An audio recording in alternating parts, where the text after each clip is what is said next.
Hey peeps, have you ever been that one guy who knows what you believe so strongly is true, but none of your friends agree with you and nobody you meet seems to understand what you're talking about?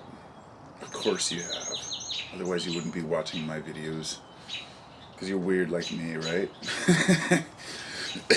Now, this is one that I think is one of the most crucial elements of a functioning society, is to be able to take what you understand and put it to work without you letting everybody else's ideas crush your belief system. Now,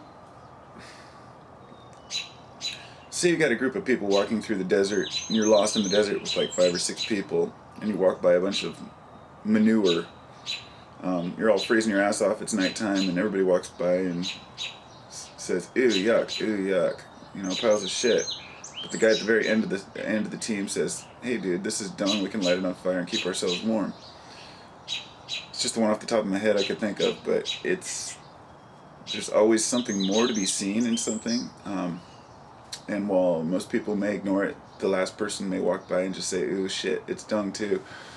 But no, he's using what he knows from his education and his history to utilize it the best he can. Well, a lot of times in society, when we have a good idea, we'll tell it to people, and if we get knocked down a couple times, we'll just kind of let it go to the back of our minds. Or at least I have in the past, and I know many others have too. If it doesn't fit with the paradigm, then screw it, I'm not going to try to force it on people. Well, these days I don't force anything on people, but I force it on myself if it sounds reasonable. And it's gotten me cornered into a lot of lonely spots.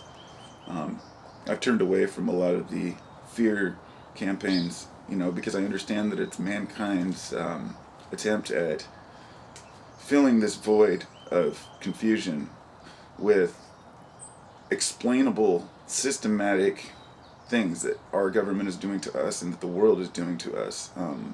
The dangers that can be put on paper, like this is what's killing us and this is what we're doing wrong. When we don't understand, in theology, the whole idea of, let's say, having, a conscious universe is that we're not supposed to be in this perfect utopia. That's not realistic. Without balance, there is nothing, and that's simply just obvious, but keep the balance, keep your senses about you, and always stick by what you believe, because nobody else is going to do it for you. And use your sense. Gotta go. Morning's here. Much love.